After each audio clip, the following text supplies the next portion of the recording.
امریکی میڈیا نے دعویٰ کیا ہے کہ امریکی صدر ٹرمپ ایران کے خلاف فیصلہ کن آپشن چاہتے ہیں۔ امریکی لڑاکا طیارے مشرق وسطیٰ پہنچ چکے ہیں۔ امریکی ایئر کرافٹ کیریئر بھی مشرق وسطیٰ پہنچ رہا ہے۔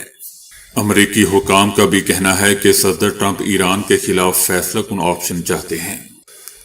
بتایا جا رہا ہے کہ جلد امریکہ کا ایک بڑا بیڑا مشرق وسطیٰ میں موجود ہوگا جو ایران پر حملے کو نہ صرف آسان بنائے گا بلکہ ایران کے جواب کی صورت میں بھی دفاعی تیاریوں میں مدد دے گا، جبکہ امریکہ ایرانی فورسز پر مزید حملے بھی کرے گا۔ دوستو، گیدڑ کی جب موت آتی ہے تو وہ شہر کی طرف ہی بھاگتا ہے۔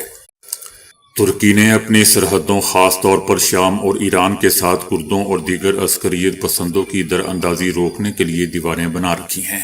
کرد مظاہرے اکثر کردوں کے حقوق کے مطالبے یا شام میں کرد فورسز کے خلاف ترک کارروائیوں کے رد عمل میں ہوتے ہیں، جس میں مظاہرین کرد پرچم لہراتے اور نعرے لگاتے ہیں۔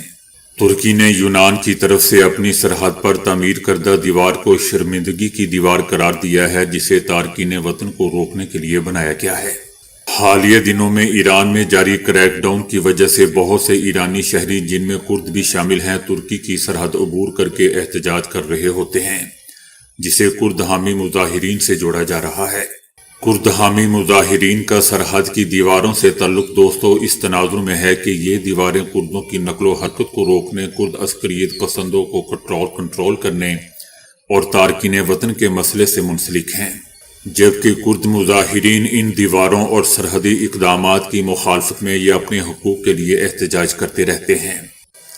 کرد حامی مظاہرین ترکی سے شام تک سرحدی دیوار پر چڑھے ہوئے ہیں، جبکہ سیکیورٹی فورسز نے کردوں کے زیر قبضہ علاقوں میں شامی پیش قدمی کی مخالف ہجوم کو منتشر کرنے کے لیے پانی کی توپیں اور آنسو گیس بھی استعمال کرتی ہے۔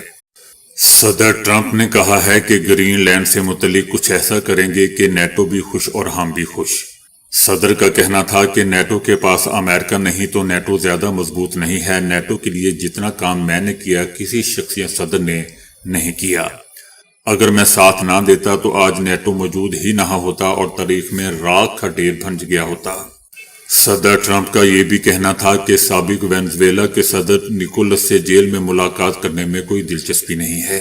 ٹیرف سے متعلق صدر ٹرمپ کا کہنا تھا کہ سپریم کورٹ ٹیرف سے متعلق کیا فیصلہ دے گی، معلوم نہیں کہ کیس ہار گئے تو سینکڑوں ارب ڈالر کے ٹیرف واپس کرنا پڑ سکتے ہیں۔ ٹیرف قانونی طور پر نافذ کیے گئے ہیں اور اب وصولیاں واپس کرنا بہت مشکل ہوگا۔ افغانستان کی طالبان حکومت نے بجٹ کا 88% غیر ترقیاتی کاموں پر خرچ کر دیا۔ افغان میڈیا کا کہنا ہے کہ ترقیاتی بجٹ 131 ارب افغانی سے کم ہو کر صرف 24 ارب افغانی رہ گئے ہیں، جبکہ 60 ارب افغانی مالیت کے منصوبے زیادہ تر علامتی بن کے رہ گئے ہیں۔ طالبان نے معاشی اور سماجی شعبوں کو ترجیحی فہرست سے خارج کر دیا ہے۔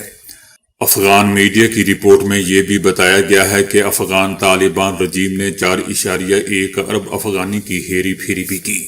اس کے علاوہ افغان طالبان رجیم نے جنگجوؤں کے لیے بجٹ کا بڑا حصہ مختص کیا، جبکہ ملا ہیبت اللہ کی سیکیورٹی کے لیے بھی اربوں افغانی مختص کر دیے گئے۔ صدر ٹرمپ نے کہا ہے کہ اگر ایرانی حکومت نے میری جان لینے کی کوشش کی تو ان کے ملک کو تباہ کر دیا جائے گا۔ امریکی میڈیا کو انٹرویو کے دوران جب صدر ٹرمپ سے ایران سے ملنے والی دھمکیوں سے متعلق سوال کیا گیا تو ان کا کہنا تھا کہ میرے خیال میں وہ ایسا کچھ نہیں کریں گے، تاہم میں نے اس حوالے سے ایک نوٹیفیکیشن پہلے ہی تیار کر رکھا ہے۔ اگر ایران مجھے مرواتا ہے تو امریکہ ایران کو مکمل طور پر تباہ کر دے گا۔ یاد رہے دوستو کہ ایک حالیہ بیان میں ایرانی سپریم لیڈر آیت اللہ خامنائی نے کہا تھا کہ ایران میں حالیہ مظاہروں کے دوران اموات اور نقصانات کے لیے امریکی صدر ٹرمپ ذمہ دار ہیں، جبکہ دوسری جانب چند روز قبل ایک سابق امریکی سفیر نے بھی دعویٰ کیا تھا کہ صدر ٹرمپ آئندہ ہفتوں میں خامنائی کو مروانے کی کوشش کریں گے۔ آسٹریلیا میں 48 گھنٹوں کے دوران شارک کے 4 حملوں کے بعد کئی ساحل بند کر دیے گئے ہیں۔ یہ کارروائی شارک کے حملوں کے متعدد واقعات کے پیش آنے کے بعد سامنے آئی ہے۔ پولیس، لائف گارڈز اور میری لائف حکام نے خبردار کر دیا ہے کہ کئی دنوں کی شدید بارش کے بعد سمندری حالات بدستور خطرناک ہیں۔ آسٹریلوی حکومت کا بھی کہنا ہے کہ ساحل کے زیادہ تر حصے میں پانی کا معیار اس وقت غیر محفوظ ہے، اس لیے لوگ تیراکی سے مکمل گریز کریں۔ اس سے پہلے دوستو، اتوار کی دوپہر نیلسن پارک کے قریب ایک 12 سالہ لڑکا شارک کے حملے میں شدید زخمی ہو گیا تھا۔ ڈی وہائی بیچ پر بھی ایک 11 سالہ لڑکے پر شارک نے حملہ کیا، لیکن خوش قسمتی سے وہ محفوظ رہا اور اسی دن ایک 27 سالہ شخص کو بھی شارک نے کاٹا، جسے نازک حالت میں ہاسپٹل منتقل کیا گیا تھا۔ مختلف ساحلوں پر شارک کے حملوں کی اطلاعات موصول ہونے کے بعد حکومت نے تمام ساحل کم از کم جمعرات تک بند کر دیے ہیں۔